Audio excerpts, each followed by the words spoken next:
सोचिए आप अपनी बेटी को मेडिकल यूनिवर्सिटी भेजें कि वो पढ़ेगी, लिखेगी और डॉक्टर बनेगी, घर का नाम रोशन करेगी। लेकिन क्या होगा अगर बेटी की पढ़ाई खत्म होने से पहले ही उसका धर्म बदल जाए या वो लव जिहाद के चंगुल में आ जाए।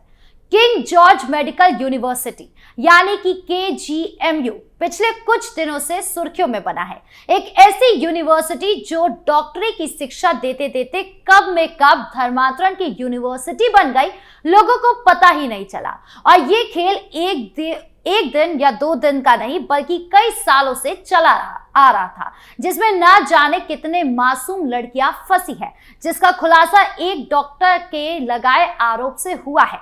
लेकिन सवाल यही है कि आखिर धर्म का जाल कैसे एक यूनिवर्सिटी से बुना गया और इसमें कितने मासूमों का नाम रजिस्टर हुआ, सब कुछ जानेंगे विस्तार से।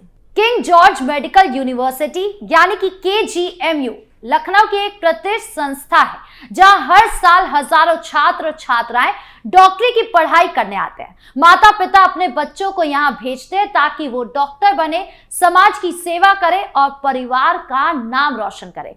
लेकिन क्या होगा अगर यही यूनिवर्सिटी धर्मांतरण और लव जिहाद का केंद्र बन जाए, यानी कि एक लैब बन जाए। पिछले कुछ दिनों से KGMU सुर्खियों में है और वजह है एक गंभीर मामला जिसमें एक मुस्लिम रेजिडेंट डॉक्टर पर आरोप लगाया कि उसने एक महिला रेजिडेंट डॉक्टर को प्यार के जाल में फंसाकर शारीरिक संबंध बनाए, गर्भवती किया और फिर शादी के लिए धर्म परिवर्तन का दबाव डाला। यह मामला सिर्फ एक घटना नहीं लगता बल्कि सालों से चले आ रहे एक बड़े खेल का हिस्सा है, जहां मुस्लिम तत्वों द्वारा हिंदू लड़कियों को निशाना बनाया जा रहा है। और अब हरियाणा की अल फला यूनिवर्सिटी का वो भयानक हादसा भी बता देते हैं जहां रेडिकलाइजेशन और टेरर लिंक्स उजागर हुए, जो दिखाता है कि कैसे यूनिवर्सिटी मुस्लिम एजेंडे के लिए इस्तेमाल हो रही है। इस स्टोरी में हम पूरे मामले को विस्तार से समझते हैं ताकि माता पिता भी सतर्क हो सके और ऐसी घटनाओं से बच सके। सबसे पहले बात करते हैं KGMU के इस ताजा मामले की।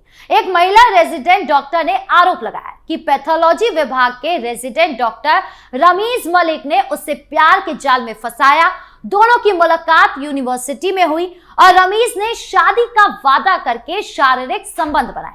सितंबर में जब महिला को पता चला कि वो गर्भवती है तो उसने रमीज से शादी की बात की, लेकिन तब रमीज की पत्नी सामने आ गई, जिसने बताया कि वो फरवरी 2025 में इस्लाम में कन्वर्ट होकर रमीज से निकाह कर चुकी है। महिला का आरोप है कि रमीज ने उससे भी कन्वर्ट होने के लिए दबाव डाला, कहा कि शादी तभी होगी जब वो इस्लाम अपनाएगी। झगड़े बढ़ते गए। रमीज ने महिला की आपत्तिजनक फोटो और वीडियो वायरल करने की धमकी दे दी, उसे कहीं और शादी नहीं करने देने की भी बात कह दी। मानसिक यातना से तंग आकर 17 दिसंबर को महिला ने सुसाइड अटेम्प्ट किया।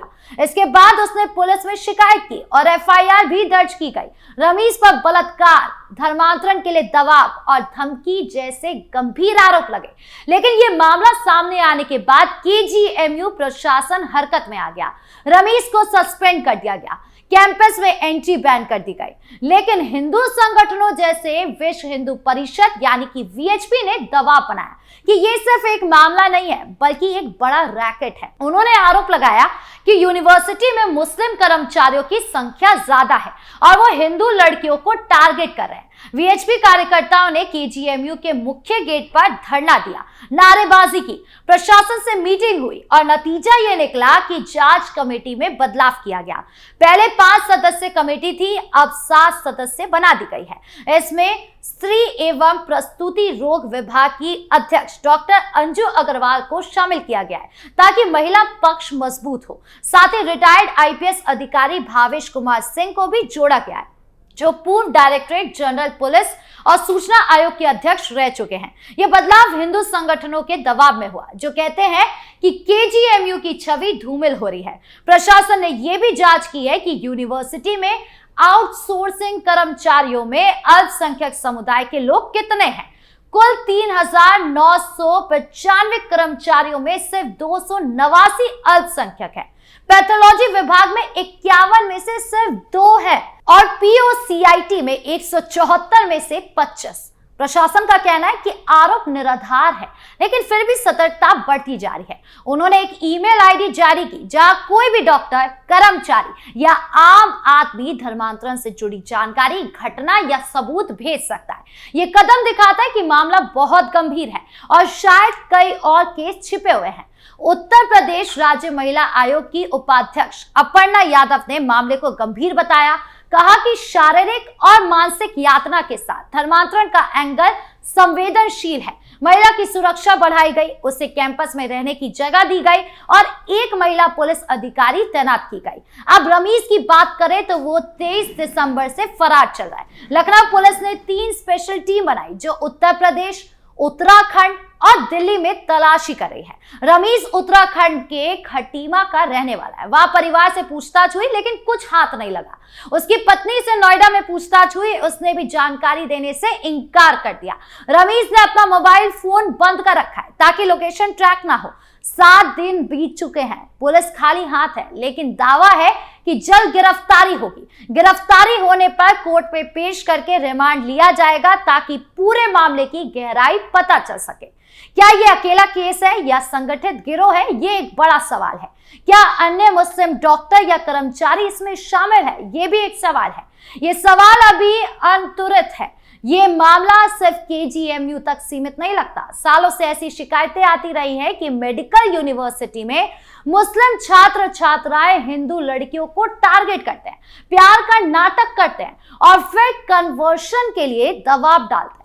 योगी सरकार ने धर्मांतरण विरोधी कानून बनाया जो ऐसे मामलों में सख्त कार्रवाई की अनुमति देता है, लेकिन फिर भी यूनिवर्सिटी जैसे जगहों पर यह खेल चल रहा है। माता पिता को सतर्क रहना चाहिए, बच्चों को ऐसी साजिशों के बारे में बताना चाहिए।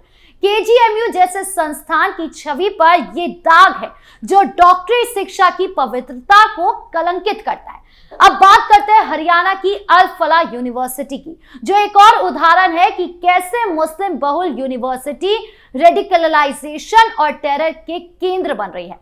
फरीदाबाद के धौज गांव में स्थित अल फलाह यूनिवर्सिटी एक माइनॉरिटी संस्थान है जो मुख्य रूप से मुस्लिम छात्रों को शिक्षा देती है, लेकिन नवंबर 2025 में दिल्ली के रेड फोर्ट पर हुए आतंकी हमले ने इस यूनिवर्सिटी को सुर्खियों में ला दिया। इस हमले में 15 से ज्यादा लोग मारे गए और जांच में पता चला कि हमलावर डॉक्टर उमर नबी अल फलाह यूनिवर्सिटी से जुड़ा था। वो कार में विस्फोटक लेकर जा रहा था और रेड फोर्ट के पास फट गया।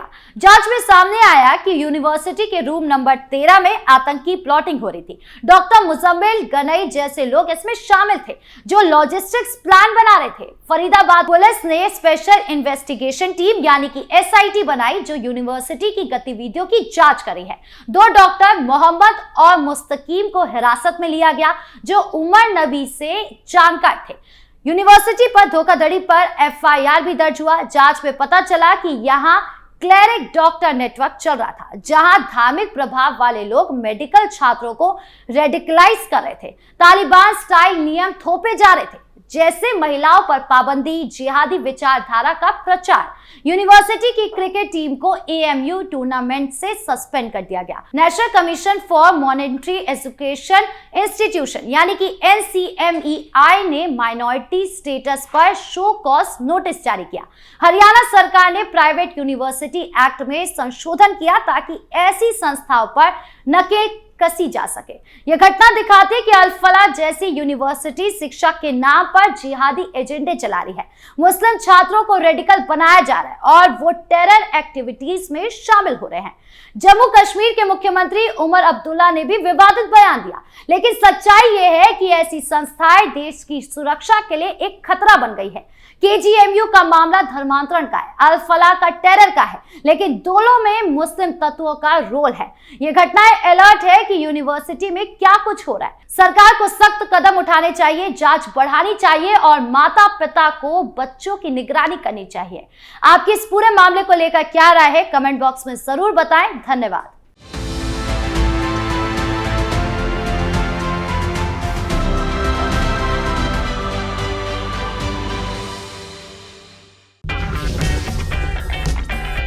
अगर आपको हमारा वीडियो पसंद आया हो तो इसे लाइक करें, हमारे चैनल को सब्सक्राइब करें और हाँ, बेल आइकन दबाना ना भूलें। ताकि आप तक हमारे वीडियो की नोटिफिकेशन पहुंचती रहे। आप अपना सुझाव हमें कमेंट बॉक्स में दे सकते हैं। हमारे साथ जुड़ने के लिए शुक्रिया।